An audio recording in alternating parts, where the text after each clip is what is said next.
నమస్తే, welcome to morning bulletin. Mithun రెడ్డిపై తప్పుడు కేసు పెట్టి అరెస్టు చేయడం రాజకీయ వర్గాల్లో చర్చనీయాంశంగా మారింది.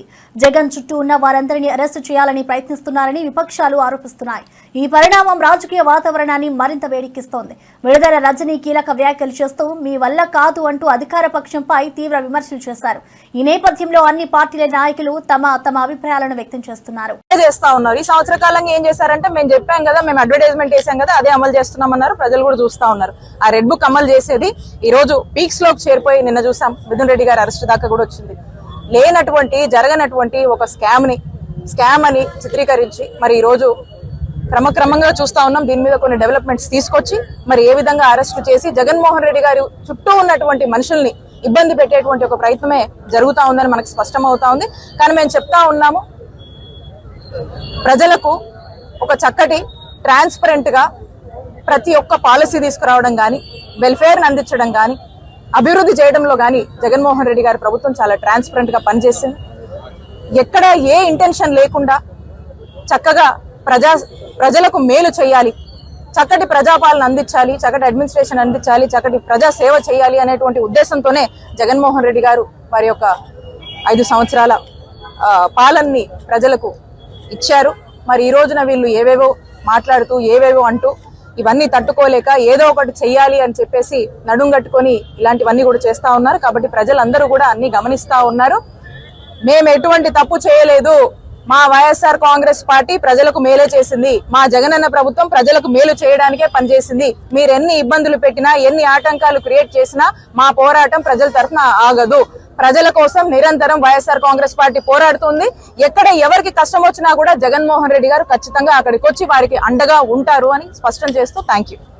మిథున్ రెడ్డి అని అరెస్టు చేయడాన్ని వరద కళ్యాణి తీవ్రంగా ఖండించారు. ఆమె ప్రక్రియలో కూటమి ప్రభుత్వం ఉద్దేశపూర్వకంగా అక్రమ అరెస్టులకు పాల్పడుతుందని ఆరోపించారు. ఇటువంటి చర్యలు తీవ్ర విమర్శలు ఎదుర్కొంటున్నాయి. మిథున్ రెడ్డి అరెస్టు రాజకీయ వర్గాల్లో కలకలం రేపింది. ప్రభుత్వంపై ప్రతిపక్షాలు విమర్శలు గుప్పిస్తున్నాయి. ఈ ఘటనలు రాష్ట్రంలో రాజకీయ పాలిటిక్స్ ను మరింత వేడెక్కిస్తున్నాయి. మిథున్ రెడ్డిని లిక్కర్ స్కామ్ లో ఇప్పటికే రిమాండ్ కూడా తరలించినటువంటి పరిస్థితి ఏ రకంగా చూస్తున్నారు మేడం? మిథున్ అన్నని అరెస్ట్ చేయడం జరిగింది. ఇది పూర్తిగా అక్రమ కేసు అనేసి ప్రజలందరికీ కూడా అర్థమైంది. ఎందుకంటే ముందు నుంచి మేము ఒకటే చెప్తున్నాం, ప్రభుత్వం మద్యం అమ్మితే అవినీతి జరుగుతుందా, ప్రైవేట్ వ్యక్తులకి ఇస్తే అవినీతి జరుగుతుందా? జగనన్న ప్రభుత్వంలో ప్రభుత్వం మద్యం అమ్మింది, ఇప్పుడు తీసుకుంటే ప్రైవేటు వ్యక్తులకి మద్యం అమ్మకాలు అప్పచెప్పడం జరిగింది. ఈరోజు ప్రైవేటు వ్యక్తులకు మద్యం అమ్మకాలు అప్పచెప్పడం వల్ల మద్యం విచ్చలవిడిగా అందుబాటులోకి వచ్చింది ప్రజలకి. 70,000కి పైగా బెల్ట్ షాప్స్ కనిపిస్తూ ఉన్నాయి. పెర్మిట్ రూమ్స్ మళ్ళీ వచ్చేసాయి ఈ ఆంధ్రప్రదేశ్ రాష్ట్రంలో. గతంలో జగన్మోహన్ రెడ్డి గారు అతను ముఖ్యమంత్రిగా ఉన్న 5 ఏళ్ళలో ఒక్క డిస్టిలరీకి కూడా పర్మిషన్ ఇవ్వలేదు. చంద్రబాబు నాయుడు గారు ఎన్నో డిస్టిలరీస్కి పర్మిషన్ ఇవ్వడం జరిగింది. కానీ ఈరోజు తీసుకుంటే జగనన్న ఏ డిస్టిలరీస్ దగ్గర మద్యం కొనేవారో మరి అదే డిస్టిలరీస్ని వీళ్ళు కూడా కంటిన్యూ చేస్తూ ఉన్నారు కదా. మరి నిజంగా అక్కడ ఏమైనా అవినీతి జరిగితే వాటిని ఈరోజు క్యాన్సిల్ చేయాలి కదా. వీళ్ళు చేయట్లేదు అంటే అక్కడ జగనన్న గవర్నమెంట్లో ఏమీ అవినీతి జరగలేదనే విషయం క్లియర్గా అర్థమవుతుంది కదా. యాక్చువల్గా ఈ కూటమి అధికారంలోకి వచ్చి 13 నెలలు అయింది, ఒక్క హామీ అమలు చేయలేదు. పరిపాలనలో పూర్తిగా వైఫల్యం చెందింది. ధరలు ఒకవైపు పెరిగిపోయి, నిత్యావసర సరుకుల ధరలు, విద్యుత్ ఛార్జీల ధరలు, రిజిస్ట్రేషన్ ఛార్జెస్ ధరలు ఇవన్నీ పెరిగిపోయాయి. శాంతి భద్రతల్ని కంట్రోల్ చేయలేకపోతున్నారు వీళ్ళు. విపరీతంగా మహిళల మీద దాడులు, అఘాయిత్యాలు, అత్యాచారాలు జరుగుతూ ఉన్నాయి. వీటన్నింటితో డైవర్ట్ చేయడానికి ప్రజల్లో విపరీతమైన తీవ్రమైన వ్యతిరేకత ఈ కూటమి ప్రభుత్వం మీద వచ్చింది. కాబట్టి డైవర్షన్ పాలిటిక్స్ని వీళ్ళు నమ్ముకున్నారు. ఏ ప్రభుత్వమైనా తమ పాలనను నమ్ముకొని పాలన కోసం చెప్పుకుంటారు. కానీ ఈ కూటమి ప్రభుత్వంలో చంద్రబాబు నాయుడు గారు మిగతా కూటమిలో సభ్యులందరూ కూడా వాళ్ళ పాలన సరిగ్గా చేయట్లేదు. కాబట్టి ప్రతిపక్ష పార్టీని అంతం చేయడానికే వాళ్ళు ప్రయత్నిస్తూ ఉన్నారు. దానికి ఉదాహరణ ముఖ్యమంత్రి స్థాయిలో ఉన్న చంద్రబాబు నాయుడు గారు ఏం చెప్పారు? ప్రముఖ నేత Mudragada Padmanabham Medicover mobile ICU ambulance ద్వారా హైదరాబాద్ యశోద ఆసుపత్రికి బయలుదేరారు. వైద్య సహాయం కోసం తీసుకువెళ్తున్న సమయంలో ముద్రగడ భార్య అంబులెన్స్ కు ఎదురు వచ్చి ఉద్వేగభరితంగా ఉండడం కనిపించింది.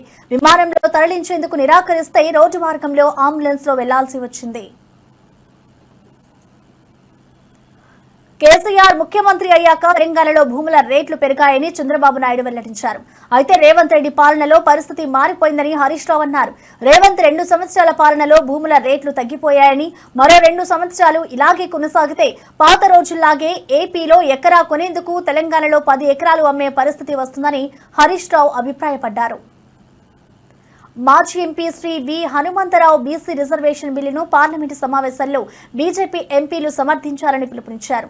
ఆయన పేర్కొన్న ప్రకారం బీజేపీ ఎంపీలకు నిజమైన చిత్తశుద్ధి ఉంటే బీసీ రిజర్వేషన్ బిల్లు కోసం సహకరించాల్సిన అవసరం ఉంది.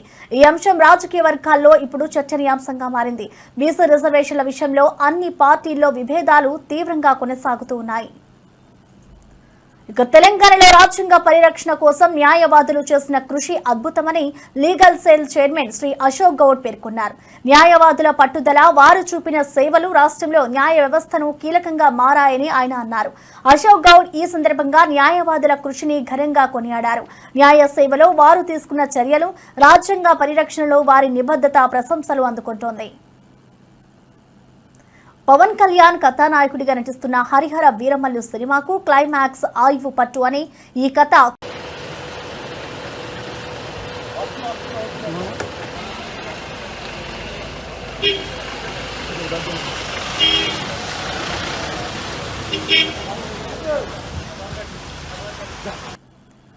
కేసీఆర్ ముఖ్యమంత్రి అయ్యాక తెలంగాణలో భూముల రేట్లు పెరిగాయని చంద్రబాబు నాయుడు వెల్లడించారు. అయితే రేవంత్ రెడ్డి పాలనలో పరిస్థితి మారిపోయిందని హరీష్ రావు అన్నారు. రేవంత్ 2 సంవత్సరాల పాలనలో భూముల రేట్లు తగ్గిపోయాయని, మరో 2 సంవత్సరాలు ఇలాగే కొనసాగితే పాత రోజుల్లాగే ఏపీలో ఎకరా కొనేందుకు తెలంగాణలో 10 ఎకరాలు అమ్మే పరిస్థితి వస్తుందని హరీష్ రావు అభిప్రాయపడ్డారు. మీకు ఒకసారి గుర్తుందో లేదో పాతది నేను యాద్ చేస్తా. కేసీఆర్ ముఖ్యమంత్రి ఉన్నప్పుడు చంద్రబాబు నాయుడు ఆంధ్రలో మాట్లాడింది ఒకసారి. అరే ఒకప్పుడు ఆంధ్రలో ఎకరం అమ్మితే తెలంగాణలో 10 ఎకరాలు వచ్చు, కానీ 10 ఏళ్లలో కేసీఆర్ ముఖ్యమంత్రి అయినాక ఇప్పుడు తెలంగాణలో ఎకరం అమ్మితే ఆంధ్రలో 10 ఎకరాలు వస్తుంది అని ఎవరన్నారు? చూసిందా మీరందరూ?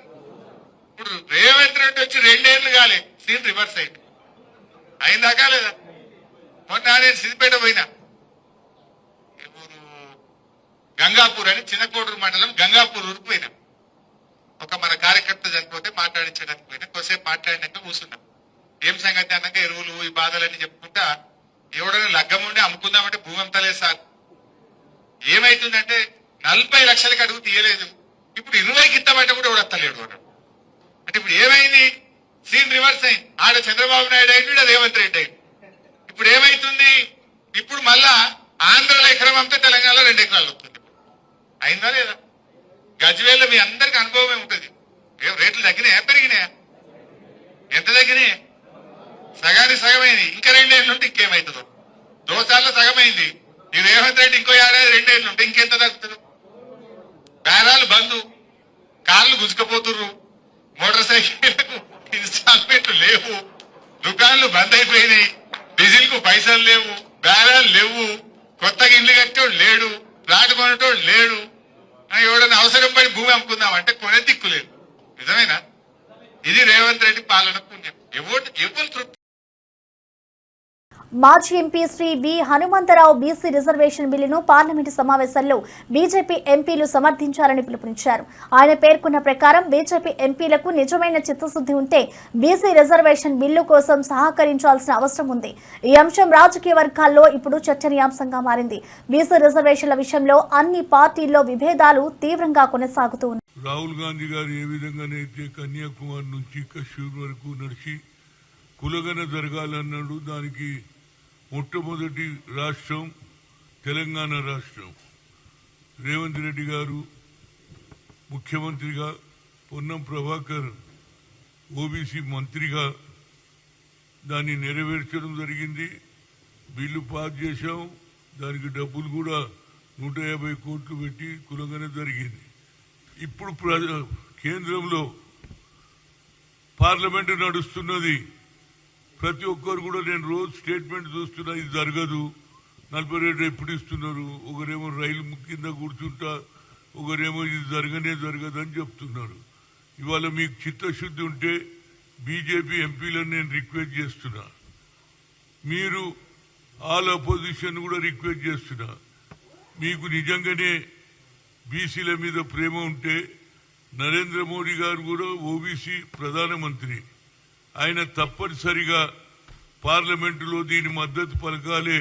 దీని గురించి మా రాష్ట్రంలో ఉన్న ఎంపీలు కూడా అందరూ కూడా ఫైట్ చేస్తున్నారు. దానికి ముఖ్యమంత్రి గారు కూడా ప్రధానమంత్రిని కలుస్తూ అంటుండు. కాబట్టి ఈ పార్లమెంటు సమావేశంలో నిర్ణయం జరిగిపోవాలి. 9th షెడ్యూల్ నుంచి పక్కకు పెట్టేసి 50% సీలింగ్ను కూడా ఎత్తేసేయడానికి పూర్తి సహకారం అందిస్తారా లేదా అనేది తేలిపోతుంది. ఎందుకంటే గతంలో శ్రీమతి సోనియా గాంధీ గారు ఐఐటి ఐఐఎంలో రిజర్వేషన్ లేదు అని సుప్రీంకోర్టు కొట్టేస్తే ఆ అమ్మ ప్రధానమంత్రి మన్మోహన్ సింగ్ చెప్పి చక్కగా మళ్ళీ పార్లమెంట్లో బిల్లు పెడితే అన్ని పాస్ అయిపోయినాయి. ఐఐటి ఐఐఎంలో మా పిల్లలు 1,00,000 పైన జీతాలు వస్తున్నాయి. అదేవిధంగా ఆల్ ఇండియా ఇన్స్టిట్యూట్ ఆఫ్ డాక్టర్లు అవుతున్నారు.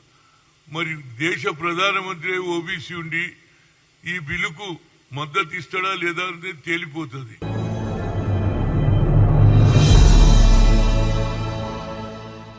ఇక తెలంగాణలో రాజ్యాంగ పరిరక్షణ కోసం న్యాయవాదులు చేసిన కృషి అద్భుతమని legal cell chairman Shri Ashok Goud పేర్కొన్నారు.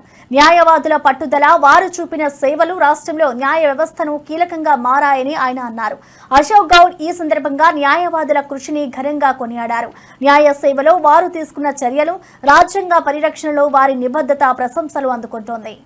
ఈ రోజు జరిగిన మీటింగ్ లో చాలా మంచి విషయాలు చెప్పారు. అంటే how to we focus on the రేపటి మీటింగ్ను ఎలా ఫోకస్ చేయాలి, మన తెలంగాణ నుండి ఏంటి ప్రపోజల్స్, అంటే to protect the constitution, to face the challenges of the constitution మీద ఒక గ్రూప్స్గా ఏర్పడి డిస్కషన్ పాయింట్ను ఒకటి ప్రిపేర్ చేసుకొని మళ్ళీ 25th రోజున మళ్ళీ మేడం గారి ఆధ్వర్యంలో మీ అందరం మళ్ళీ కలిసి రేపటి రోజున ఢిల్లీకి ఏదైతే మీటింగ్ పోతున్నామో అక్కడ మన తెలంగాణ వాయిస్ వినిపించడానికి, అంటే తెలంగాణలో ఉన్న న్యాయవాదులు ఇలా కాన్స్టిట్యూషన్ రక్షణ కోసం పోరాడడానికి ముందుకు వస్తున్నారు, వారి యొక్క పాత్ర ఏంటి, వారు ఇప్పటివరకు చేసిన కార్యక్రమాలు ఏంటి, ఇక ముందు ఏం చేయబోతారనే విషయాన్ని కూడా మేము ఆ రోజున మేడం గారికి వివరించి చెప్పబోతున్నాం. ఈ అవకాశం ఇచ్చినటువంటి మా మేడం గారికి, కోట నీలిమ గారికి, అలాగే నా మిత్రులు వైస్ చైర్మన్ ప్రకాష్ రెడ్డి గారికి, వర్మ గారికి, మోమిన్ గారికి, మా జిల్లా కన్వీనర్ చైర్మన్లు భిక్షపతి గారికి, అభిలాష్ గారికి, అలాగే చాలామంది కన్వీనర్లు ఉన్నారు, మా సోదరిమణులు, అలాగే చాలామంది ఈ అందరూ చాలా మా ఆఫీస్ బేరర్స్ రాష్ట్రంలో 3 రోజులు హాలిడే ఉండే అడ్వకేట్లకు హాలిడేస్ ఉన్నప్పుడు కూడా వారంతా కూడా ఈ రోజు రావడం, ఈ ప్రోగ్రాంలో ఇంట్రెస్ట్ చూపించడము. ఢిల్లీకి కూడా చాలామంది 150 మంది వస్తున్నారు. వాళ్ళందరికీ కూడా మీ అందరికీ కూడా ఒకసారి పరిచయం చేస్తాం. తర్వాత మంచి కార్యక్రమాలు తీసుకొని తెలంగాణకు ఒక మంచి పేరు తెచ్చేలా మా మేడం ఇన్ఛార్జ్. పవన్ కళ్యాణ్ కథానాయకుడిగా నటిస్తున్న హరిహర వీరమల్లు సినిమాకు క్లైమాక్స్ ఆయువు పట్టు అని, ఈ కథ కోహినూర్ వజ్రం చుట్టూ తిరుగుతుందని చెప్పారు. క్రిష్ చాలా మంచి కాన్సెప్ట్ తో ముందుకు వచ్చారని పేర్కొన్నారు. చిత్ర బృందం తరపున క్రిష్ కు పవన్ కృతజ్ఞతలు తెలిపారు. ఈ సినిమాలో నిధి అగర్వాల్ కథానాయికగా నటిస్తుండగా జ్యోతి కృష్ణ సహా దర్శకులుగా పనిచేశారు. అంటే నా జీవితంలో మొట్టమొదటిసారిగా ఎప్పుడు చేశాను ఇంత, నాకు పొలిటికల్ ఇంటరాక్షన్ చేశాను కానీ మీడియా మిత్రులతోటి. సినిమా పరంగా నేను ఎప్పుడు ఆలోచించలేదు, ఇప్పుడు నాకు చేయలేదు. ఫస్ట్ టైం మొదటిసారి నేను ఎప్పుడు కొంచెం మొహమాట పడతాను మాట్లాడటానికి సినిమాకి సంబంధించినంత వరకు.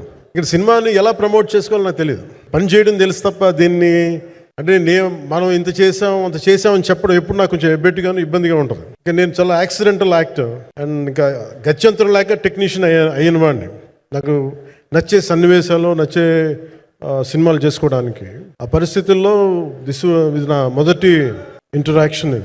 ఇదంతా చేయడానికి, మాట్లాడడానికి ఇదేదో నాకు పొగరు అహంకారం ఏం కాదు. సినిమా గురించి నాకు చెప్పుకోవడం ఎబ్బెట్టుగా ఉండడం, ఏం మాట్లాడాలో తెలియక చెప్తే ఎక్కువైపోద్దా చెప్తే తక్కువ అయిపోద్దా అని. కానీ ఈ పర్టికులర్ ప్రెస్ మీట్ ఎందుకు పెట్టానంటే ఏం రత్నం గారి కోసం పెట్టాను. సినిమా బతకాలి అంటే ఈవినింగ్ ఆడియో ఫంక్షన్ పెట్టుకొని మళ్ళీ ప్రెస్ మీట్ దేనికంటే మళ్ళీ నాకు మీతో ఇంటరాక్ట్ అయ్యే అవసరం ఫంక్షన్ తర్వాత ఉండకపోవచ్చేమో అని చెప్పేసి అదొకటి మేజర్ ఒక ఇది కన్సర్న్. అదొకటి అంటే రత్నం గారు అంటే ఈవినింగ్ చెప్దాం అనుకున్నా, బట్ స్టిల్ ఇప్పుడే చెప్పేస్తున్నాను ఈ మాట. త్రివిక్రమ్ గారు రాసిన ఒక డైలాగు అజ్ఞాతవాసిలో, ఒక చిన్నపాటి సౌకర్యం కోసం ఇక్కడ మీరు కూర్చున్న ఒక చిన్నపాటి కుర్చీ కోసం ఒక యుద్ధమే చేయాల్సి వస్తుంది.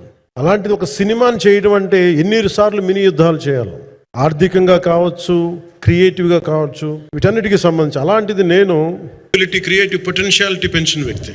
ఈ సినిమా చాలా ఒడిదుడుకులు ఎదుర్కొంది. 2 కరోనా పరిస్థితులు ఎదుర్కొంది.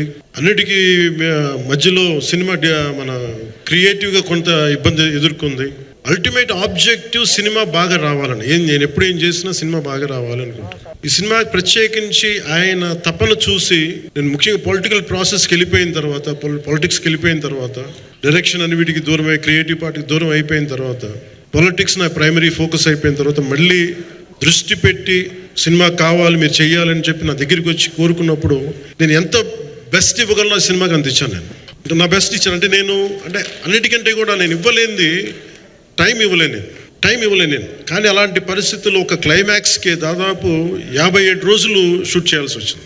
మండు టెండ బాగా, ఇట్స్ కైండ్ ఆఫ్ మిడ్ మే అంటే చాలా పిచ్చి ఎండ అన్నమాట. అలాంటి ఎండల్లో చాలా కాలం తర్వాత నాకు మార్షల్ ఆర్ట్స్, నేను ఎప్పుడో నేర్చుకున్న మార్షల్ ఆర్ట్స్, ఒక ఎస్క్రీమా కానీ, ఊషు కానీ, నేను నేర్చుకున్న సెల్ఫ్ డిఫెన్స్ టెక్నిక్స్ కానీ, యుఎస్లో నేను ఒక వర్క్షాప్ చేసిన జీత్ కండు ఇవి కానీ, ఇవన్నీ ఈ సినిమాకి నాకు పనికి వచ్చినాయి. నాకు వీళ్ళతో డిఫరెంట్ కొరియోగ్రాఫర్స్తో కూర్చొని ప్రత్యేకించి క్లైమాక్స్ పార్ట్ ఇది అందరికీ ఇన్స్పైర్ చేసింది. క్లుప్తంగా చెప్పాలంటే ఈ సినిమాకి ఇదే ఆయువు పట్టింది. ఈ ఫస్ట్ పార్ట్కి ఎక్కడ కొల్లూరు నుంచి మన కృష్ణానది తీరం, కొల్లూరు విజయవాడ సమీపంలో ఉన్న కొల్లూరు ప్రాంతం నుంచి దొరికిన ఒక కోహినూరు వజ్రం నుంచి అది ఎటు మన గోల్కొండ రాజుల దాకా వచ్చింది, మన హైదరాబాద్ సుల్తాన్ల దాకా ఎలా వచ్చింది, దీని ట్రావెల్ ఇటు వెళ్ళింది. ఇవన్నీ జరిగినప్పుడు దీని నేపథ్యంలో జరిగే కథ ఇది.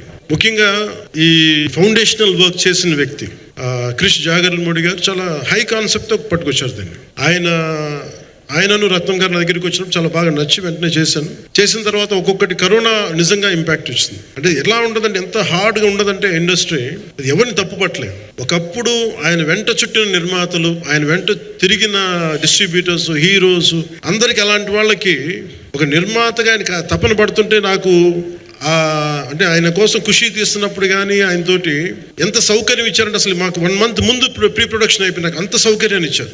నేను కంపోజ్ చేసిన యాక్షన్ సీక్వెన్సెస్ కానీ, ఫైట్స్ కానీ, ఖుషికి నాకు ఆల్రెడీ ఒక 1 month 1.5 month థియేటర్ నాకు ఇచ్చేసి, మన సురేష్ ఎఫెక్ట్స్ థియేటర్ మొత్తం ఇచ్చి నాకు అంత లగ్జరీ ఇచ్చిన వ్యక్తి ఆయన నలిగిపోతుంటే నాకు నిజంగా చాలా బాధేస్తుంది. ఒకసారి it is not about money, it's not about success, it's about standing by whom you trust, who stood for the people and who stood for the industry. నాకు ఎందుకు ఇది మీతో పంచుకోవాలనిపించింది. సినిమా ఎంత విజయం ఇది నాకు నిజంగా తెలియదు, ఎందుకంటే నేను ఇట్లా అనుకోవచ్చు ఇంకోలా, కానీ ఒక్కటి మటుకు చాలా సిన్సియర్గా చెప్పగలను. Krish came out with very good concept, చాలా హై కాన్సెప్ట్ పట్టుకొచ్చారు. కొంత వ్యక్తిగత కారణాలు, కొన్ని ప్రొఫెషనల్ కారణాలు ఆయన ప్రాజెక్టుకి బయటికి వెళ్ళినా కానీ దీన్ని ఫౌండేషనల్ వర్క్ చేసిన క్రిష్ గారికి మనస్ఫూర్తిగా నా హృదయపూర్వక ధన్యవాదాలు తెలియజేస్తాను మా అందరి తరఫున. అలాగే తర్వాత స్టెప్ ఇన్ అయ్యింది జ్యోతికృష్ణ గారు. నేను ఖుషి సినిమా చేస్తున్నప్పుడు అప్పుడే లండన్ ఈ ఫిల్మ్ మేకింగ్ కోర్స్ చేసి మన డైరెక్షన్లో institute direction film making course చేసి అప్పుడే గ్రాడ్యుయేట్ అయ్యి వచ్చి అప్పటి నుంచి ఉన్నప్పుడు బట్ యాక్చువల్ తనతో మాట్లాడుతుంటే మోస్ట్ సెన్సిబుల్ డైరెక్టర్ అనిపించారు. ఈ ఒక టైంలో ఏమనిపించిందంటే బయట ఉన్న మాటలు కానీ అసలు సినిమా వస్తుందా లేదా బయటికి అని ఉండేది. కానీ మాకు ఎప్పటికప్పుడు నీరసం పడిపోయినప్పుడల్లా నాకు నీరసం వచ్చేసేది. సినిమా అవ్వదా అనుకున్నప్పుడల్లా దీనికి ప్రాణవాయువునిచ్చిన వ్యక్తి కీరవాణి గారు. విద్యుత్ శాఖ మంత్రి గొట్టిపాటి రవికుమార్ ఒంగోలులో 4,80,00,000 వ్యయంతో నిర్మించిన సబ్ స్టేషన్ ను ప్రారంభించారు. ఎమ్మెల్యేలు దామర్చుల జనార్దన్, విజయ్ కుమార్ తో కలిసి ఈ కార్యక్రమంలో పాల్గొన్నారు. ఈ సబ్ స్టేషన్ ప్రారంభంతో ప్రజలకు నిరంతరాయంగా విద్యుత్ అందించేందుకు మంత్రి కృషి చేస్తున్నారని తెలిపారు. సబ్ స్టేషన్ల సంఖ్యను పెంచుతూ ప్రజలకు మరింత మెరుగైన విద్యుత్ సేవలను అందించడమే లక్ష్యమని మంత్రి రవికుమార్ స్పష్టం చేశారు. ఈ ప్రభుత్వం అధికారంలోకి వచ్చిన తర్వాత 9 గంటల విద్యుత్ రైతులకి అట్లానే ఇళ్లకి మంచి విద్యుత్ ఇవ్వాలనే దానికోసం వాళ్ళ సబ్ స్టేషన్ ప్రారంభించాము. ఇంకో సబ్ స్టేషన్ భూమి పూజ చేస్తాం. అదేవిధంగా టౌన్ లో ఎప్పటి నుంచో ఏలాడతారు వైర్లు, ఇబ్బందిగా ఉందని మెయిన్ సెంటర్ లో చెప్పడం ఇప్పుడు RDSS కింద దాదాపు 250 నుంచి 260 టవర్లు వేసి హైట్ లో తీసుకెళ్తాం. తెలంగాణ రైజింగ్ 2047 అనుసంధానంలో అడ్వాన్స్డ్ టెక్నాలజీ సెంటర్స్ ATC అభివృద్ధికి సీఎం రేవంత్ రెడ్డి అధికారులతో సమీక్ష నిర్వహించారు. పరిశ్రమల అవసరాలకు అనుగుణంగా కోర్సులు, శిక్షణ అందించేందుకు చర్యలు తీసుకోవాలని సూచించారు. ATCల అభివృద్ధి పురోగతి, పనులపై వివరాలు అడిగి తెలుసుకున్నారు. నిర్ణీత సమయానికి పనులు పూర్తి చేయాలని అధికారులను ఆదేశించారు. 3 దశల్లో 111 ATCలను అభివృద్ధి చేయనున్నట్లుగా తెలిపారు. మొదటి 2 దశల్లో 49 ATCలు అందుబాటులోకి వచ్చాయని వెల్లడించారు.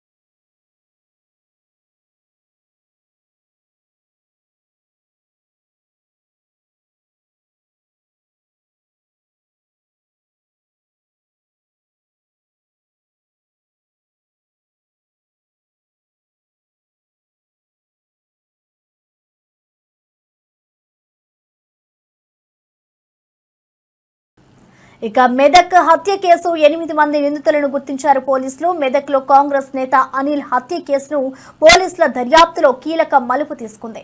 3 నెలలుగా ప్లాన్ చేసిన ఈ హత్యకు పెట్రోల్ పంప్ 5 ఎకరాల భూ వివాదమే కారణమని నిర్ధారణకు వచ్చారు. అనిల్ హత్య కేసులో పోలీసులు 8 మంది నిందితులను గుర్తించారు. హత్యకు కారణమైన 3 ప్రధాన నిందితులు పరారీలో ఉన్నారని తెలిసింది. అదే వెరిఫై చేసి వాటిని ఇద్దరు లేవు, ఎవరు లేవు. మనం చూసాం వెపన్ దొరికే బుల్లెట్ మ్యాచ్ ఏం కావాలి, సేమ్ బుల్లెట్ అన్నకి వచ్చినా చెప్పారు, ఎక్స్పర్ట్ కూడా చెప్పారు అన్నకి వచ్చిందని చెప్పి బుల్లెట్ ఇంకేం కావాలి, క్లియర్.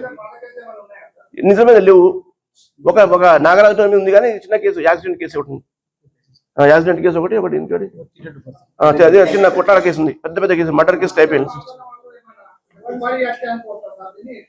సుపారీ హత్య కాదు, వాళ్ళే చేసుకున్నారు.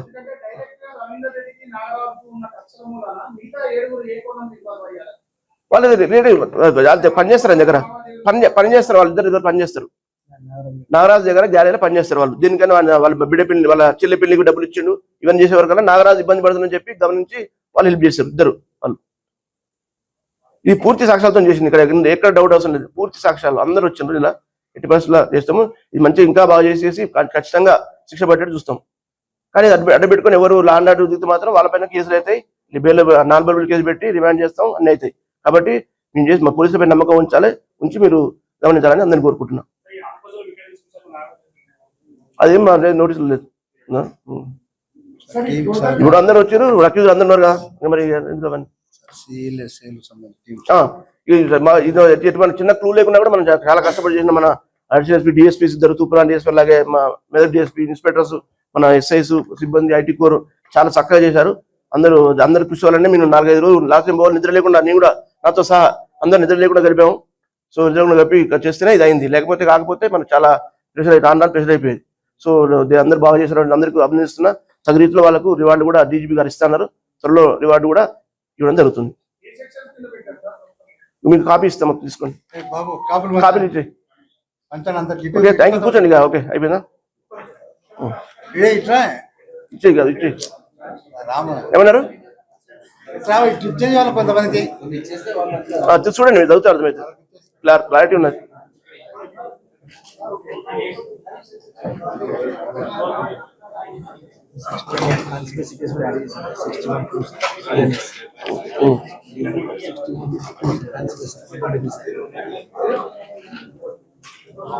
ఇంకోటి కాల్ కూడా చేశాడు, అది కూడా ఉంది. ఇంకోటి కాల్ ఇవి బులెటిన్ అప్డేట్స్.